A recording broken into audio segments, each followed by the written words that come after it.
is David Hannigan. I'm honored to serve you as a United States National Park Ranger here in my hometown of Boston.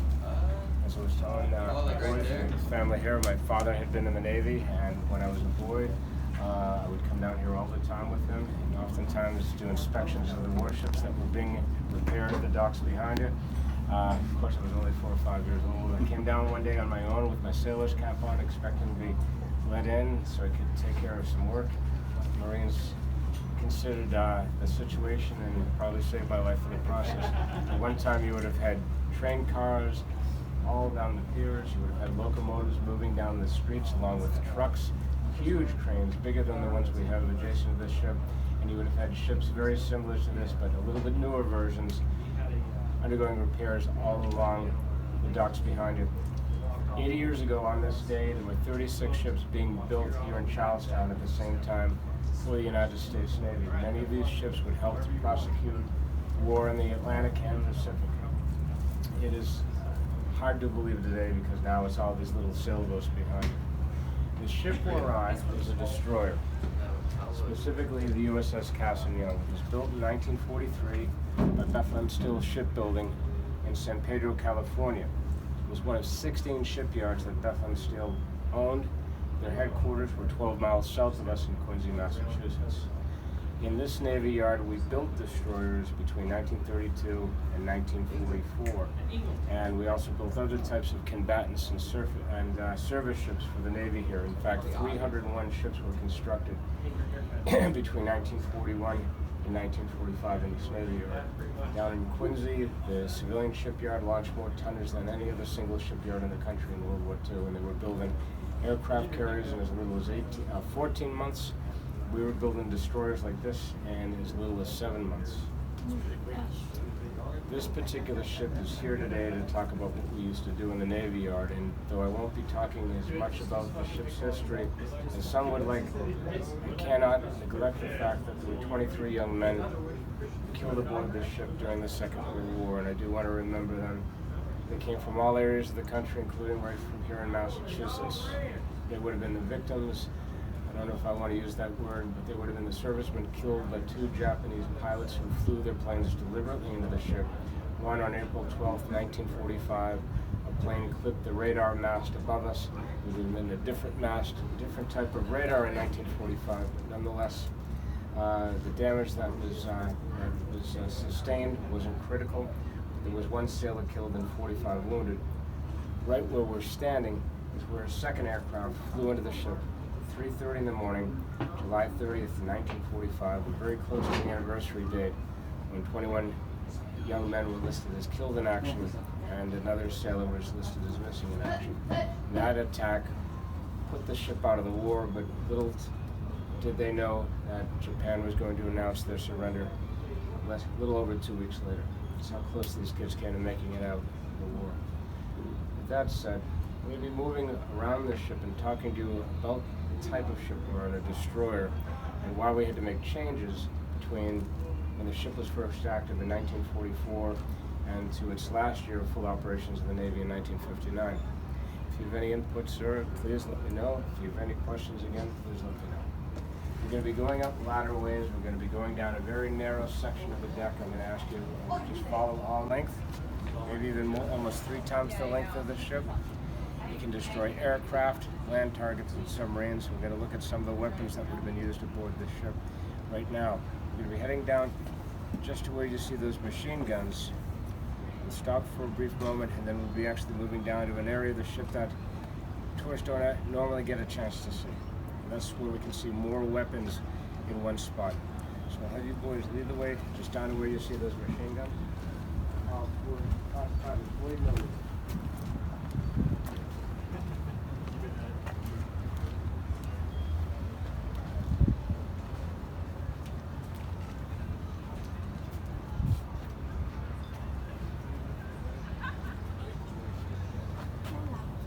Not these.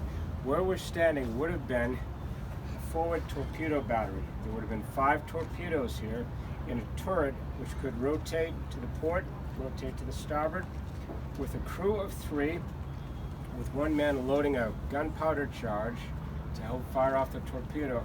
You would see these torpedoes fired off, and then possibly strike an enemy warship. This is how the destroyers were designed, to take on larger vessels. This ship does not have armor plating, so Bismarck, building the model of that, had armor plating. The Germans had very good steel, very good armor plating in World War II. If you can imagine a shell fired from the main battery of our ship, it would just explode when it hit that armor plating. On the other hand, we don't have any armor on this ship, partly because it costs too much, it weighs too much, and we need speed for these destroyers so we can take on the bigger warships. We can go after the battleships and the aircraft carriers like you see some of these little ships doing in the Pacific during the Second World War. It's pretty amazing. Enemy ships would fire at destroyers, and you would see the armor-piercing shells actually entering one side of the ship, going out the other, because there's no armor to set off the detonator. Now, where we're standing right now, this was all changed in the 1950s when we have the Soviet Union and their massive navy to worry about. They're influencing trouble everywhere.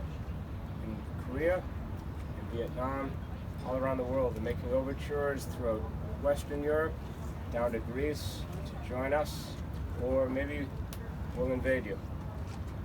There was real concern about the Soviet Union, primarily Russian forces, moving from Eastern Europe into Western Europe. We're worried about their navy. They don't have as good a surface force as we do. They don't have as good a sub force as we do, but they've got a bigger surface force and a bigger sub force. And they're all off our coasts. We have long-range bombers that can carry nuclear weapons to the American mainland.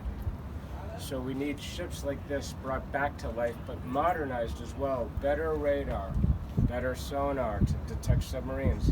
Now, there was a tripod mast added to the ship. It's a shorter mast than we had in World War II. There's 3 legs to it, hence the name tripod.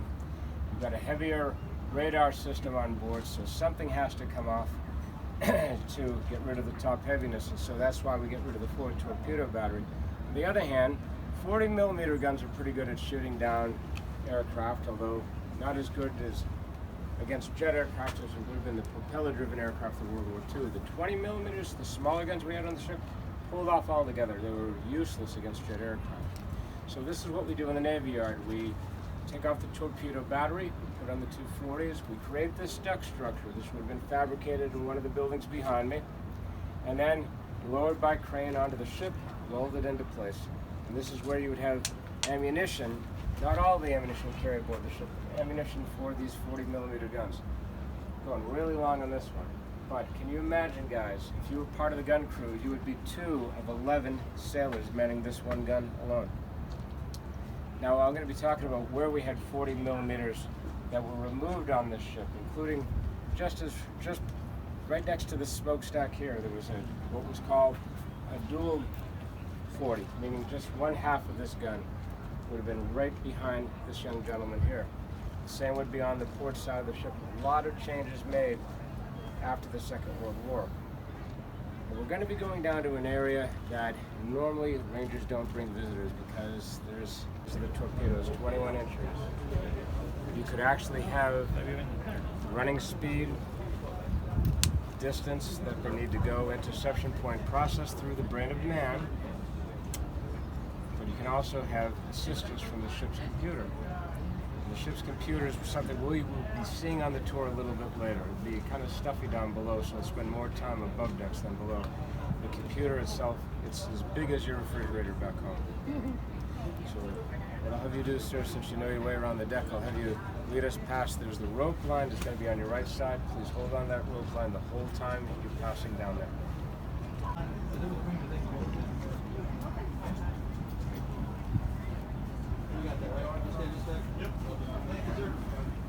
And directly ahead of me, over to my left, those are depth charges. During the Second World War, there would have been 2 what are called the rolling racks for depth charges on this ship. They would have been much longer. There would have been several stored nearby. There actually would have been 3 types of projectors, so weapons platforms on the starboard side over to my right, port side is over to my left. They were depth charges mounted on what were called K guns. They just look like the letter K. The Navy keeps things simple. You want it complicated, join the Air Force. So the K-guns actually would be fired off, they go flying oversides. They would expand the spread of the depth charges. These would roll off the stern. Now you have a crew for the depth charge rafts. There's one sailor that's going to have a key where he will arm the devices. So he'll turn it on, he'll arm it, basically. He'll turn it to get it down to 50 feet. It explodes 50 feet below the surface, 100 feet, 200 feet, etc. If you drop one down close enough to an enemy submarine, you can kill it by the increased pressure on the hull, crumpling it, sending it right down to the bottom. You could do serious damage, knock it out, or at least just scare the heck out of their crew, and off they go, because these ships were designed for many purposes, and chief among them was to protect other ships. In particular, during the Second World War, it was critical for the United States and her allies to win the Battle of the Atlantic, which became very close to losing because of the successes of the German U-boats, surface ships, and Luftwaffe, their air force, sinking so many ships that by March of 1943, when we were still losing the Battle of the Atlantic, Britain had less than 4 months of fuel left for its civilian population and its military. It had little food for its civilian population, let alone the military. Britain and our then allies, Russia, were knocked out of the war because Germans closed off the Atlantic communications between North and South America to Europe. There would have been no landings on the beaches in Normandy in June of 1944. There would have been no D-Day, no liberation of death camps. There would have been acquisition of surface ships from the British Navy, Russian Navy, French Navy, Dutch, Polish, on I can go, that hadn't escaped the Nazis. Those who did were fighting with us already by that time. But if you can imagine the German Navy taking over these ships, now they've got America in their sights. Of course, we turned the tide in May of 1943, but it's hard to imagine it took that long. That's why these ships were so important, to guard the vessels bringing over food and fuel from North and South America to Europe. So the depth charges we see here, they work pretty good, and these are an improvement over the depth charges you would have seen during the Second World War that just looked like big trash cans. But we have a better way of killing enemy submarines we'll be discussing in just a moment. Prior to that, there were two innovations that would have had connections to Boston directly. Three innovations that were connected to Boston directly. One is a weapon that we'll be seeing very shortly, another type of torpedo. The other two are ones we don't always consider. Sonar, which is a listening device to pick up enemy submarine movement below the surface of the sea, and radar to see enemy beyond the horizon, whether it's air targets or surface targets, or even a little submarine propeller that's just popped up over the water. Even you can pick that up with radar. They're all invented in Boston, or at least improved in Boston. We'll talk about that when we actually get to the good stuff. So with that said, I'm going to move might overwhelm their nation. They bring with them radar technology that is vastly superior to what the United States had been developing. Although we had some very good radar systems too, we actually found that British scientists, American scientists, had been missing pieces to their individual puzzles. When they started to work together, less than 2 miles away, they put together the weapon that would probably single-handedly be called the one single weapon that came the closest of all weapons to winning the Second World War. They helped to kill the German U-boats off our coasts and out on the Atlantic, to shoot down, assist us shooting down the Japanese aircraft targeting ships like ours. You know, it's amazing to think that this development is the one thing that gave us the greatest advantage overall over our adversaries. They had radar too, we just had it better. Wow. We still haven't seen the above and below deck areas of the ship that I promised. We're going to be going up to the bridge in a moment.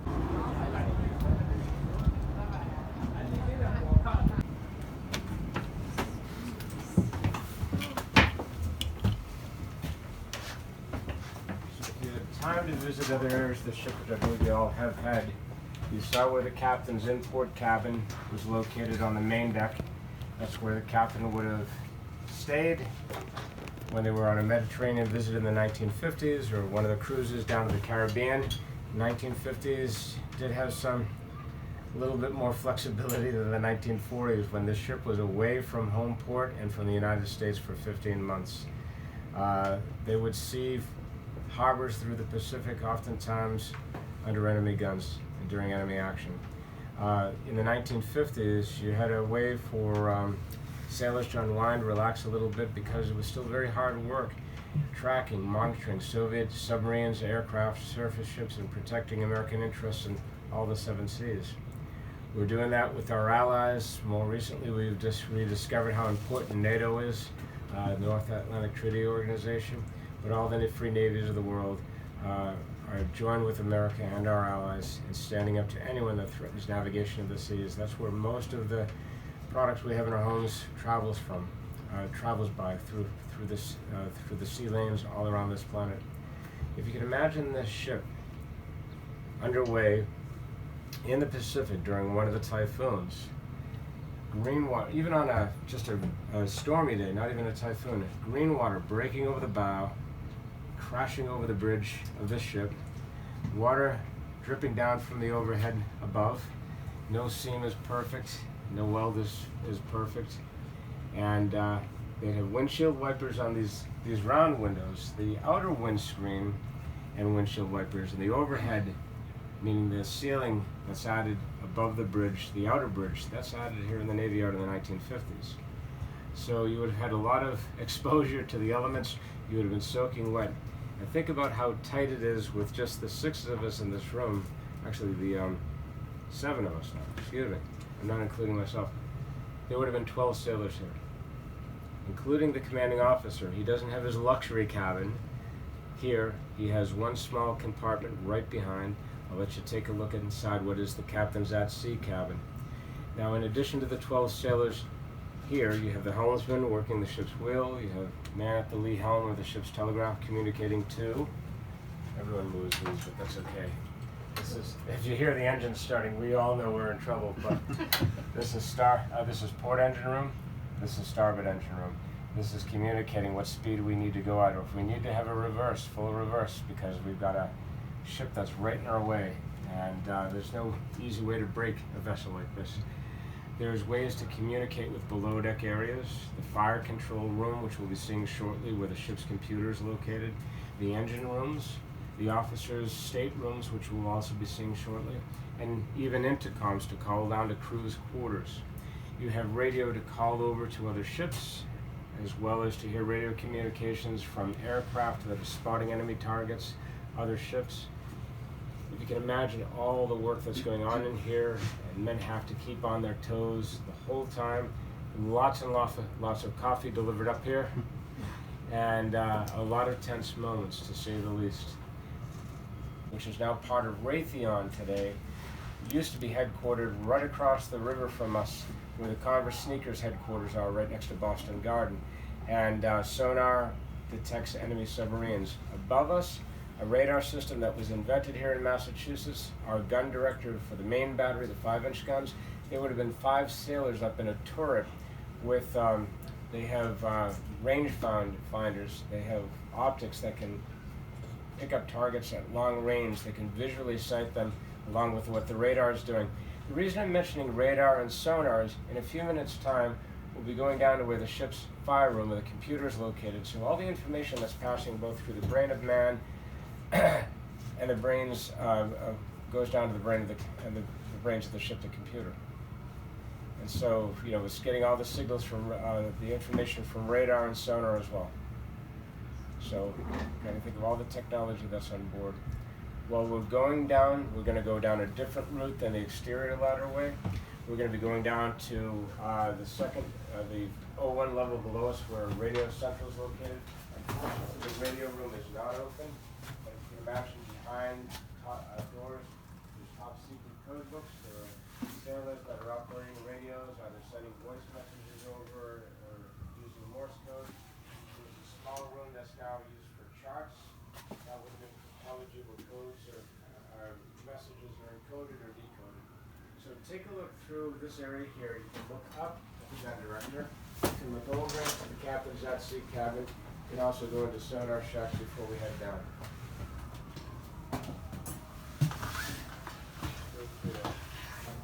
Anywhere, and then we're going to head down this ladder way. It's over to the left. Just take your time.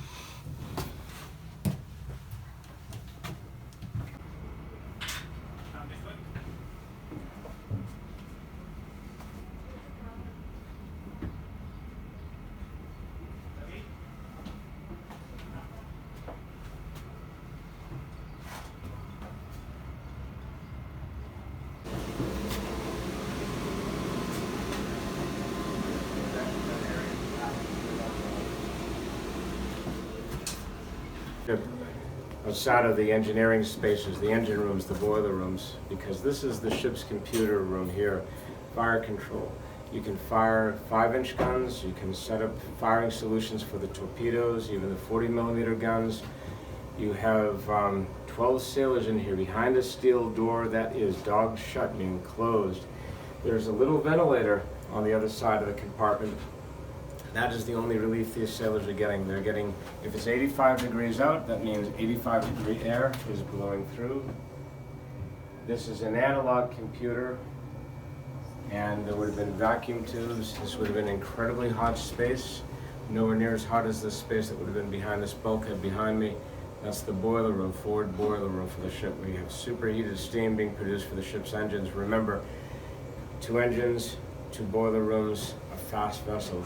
Approaching an enemy ship that can do about 10 knots less, we can do 36.5 knots, that's 42 land miles per hour. We're going to be going into an area that would have been off limits to all enlisted. It's called officers' country. We're going to be going into the staterooms of the junior officers in just a moment. Prior, we're going to be visiting the second in command's stateroom, that's the executive officer. So I'll have you lead the way, ma'am. And then just take a look. Feel free to go in any of the staterooms too. It seems to be like really hard to keep the computers cold. Like I know, like now this is like I don't know, maybe a vacuum machine is not a big problem. You just had a lot of vacuum tubes for replacement. Yeah, it is mind-boggling.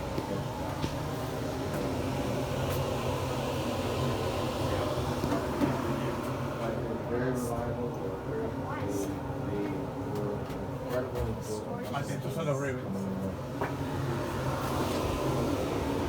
So it actually would have been in World War II, 3 officers in this compartment. So just to give you that information, that's our word processor today. That's our cell phone hanging from the wall. Actually, in all the navies of the world, we have called voice-powered phones. That's one of them there. It was produced by Bell Laboratories in New Jersey. We speak into the phone. The diaphragm, which is in the occupiers today. The diaphragm is the part that catches the vibration of your voice and turns it into signals. Well, the diaphragm of these phones wiggles back and forth and creates its own electrical charge so that we can use the electrical supply in the ship. We can still communicate with areas below. We can take these phones with us, plug them into different connections on the walls of the ship, as we call them now, walls, and communicate to different areas of the ship, including the bridge, where we just got. It's got kind of like a tinny sounding noise to it. It's still on ships in the Navy today, all navies.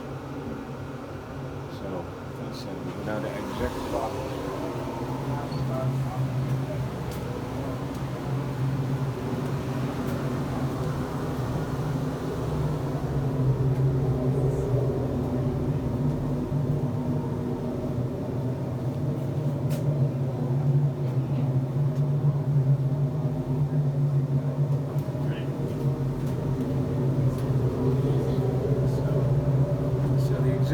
Takes the captain's place. If the captain is killed or so badly wounded, he's no longer effective.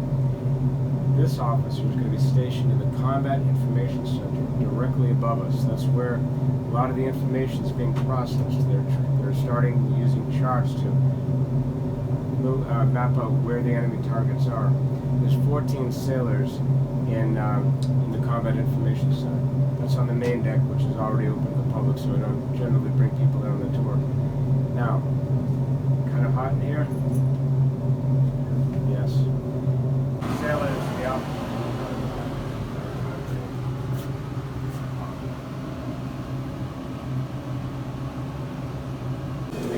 forward ammunition handling room for 251, so we're really very close to the tip of the bow, the stem of the ship. If you can imagine 9 sailors in the gun turret above us, that's significant all the way down the line from 51 to 55. The sailors down here too, they're sending up powder and shells to the gunners above us. This device that I'm putting my hand against, this would rotate along with the gun turret above us. And you can imagine the sailors all the way down to the keel of the ship, the very bottom of the ship, 3 decks below us, actually. You have them passing up the ammunition or the powder canisters that you see behind it, the gunpowder inside. The shells here could be general purpose for shore bombardment, it could be armor piercing to take out an enemy ship, it could be veritable time fuse to destroy an enemy aircraft, blows up the area of an enemy aircraft. That doesn't have to be a direct strike. Part of that was invented over at MIT, the components of that shell. There's also what's called star shell that will burst and illuminate the night sky. And it's incredible to think that the sailors, the kids here, didn't have more serious injuries. They've been so well trained, they know where to stand, they know how to move when the machinery is moving, they know how to make sure their hands don't get crushed, because that makes them ineffective. That means the ship is less effective. That's why it's training. Losing the individual personality, learning to work together as a team. It is incredible to think that our sailors in the Second World War were going through just 6 weeks of basic training, as opposed to 3 months of basic training, so half the time. And then going to schools to learn to operate radios, radar, 5-inch guns, and doing that again half the time that would normally take in peacetime. And so too our officers, they go through about half the time of education than we have today. How many would be here? It would have been, forget how many in this ammunition handling room. I know that all connected from the 9 above to the sailors in the magazine below, there would have been 36 men connected to that 5-inch gun. I know I'm going a little long, but I just wanted to give you an idea of where we're at in the tour. We're very close to the end of the tour. I have to apologize, got a little long. This is an area completely rebuilt when the ship was brought into the Navy Yard. Most of the living areas that we'll be seeing in the next few minutes were also rebuilt in this Navy Yard. So it isn't just the weapons that we're improving, it's the living spaces as well. There's a light green colored paint put on the walls. It's more relaxing. It helps to relieve stress, or at least that's what we believe. You put in tables and chairs that look more like restaurants back home. And as I mentioned above, there was a soft drink machine added to the ship, along with a television, and they would show films down in the mess, the crew's mess, and that was to give these kids a little bit of downtime to relax and to reconnect with reality, because they had very hard work there, to say the least. To give you an idea of how hard life it was for sailors, we're going to be going down to the forward berthing compartments for 75 men. There is the head for those 75 men just around the corner from where I'm standing. There are exactly, not approximately, 2 toilets, 2 urinals, 2 showers, 4 sinks for 75 men. Not a lot of time waiting in line. And when we get down to the berthing quarters, you can walk through them. You'll also notice it's much cooler down there, so my apologies.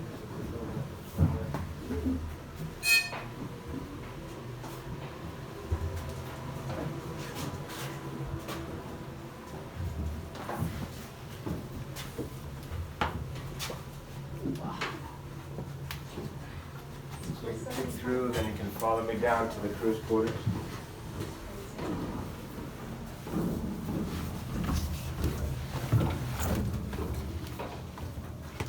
Did put in the heating system because we had too many pipe bursts in wintertime, but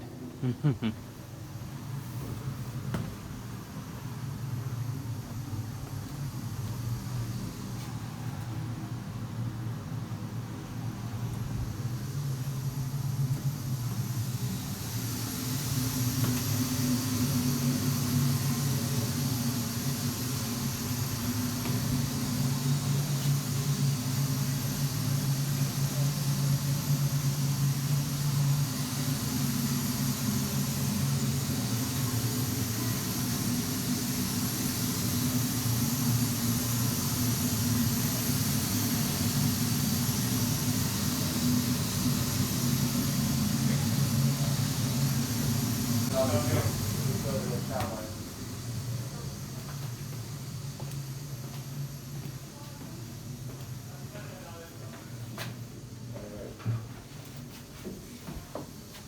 if you think of how well planned this ship design was, it really was pretty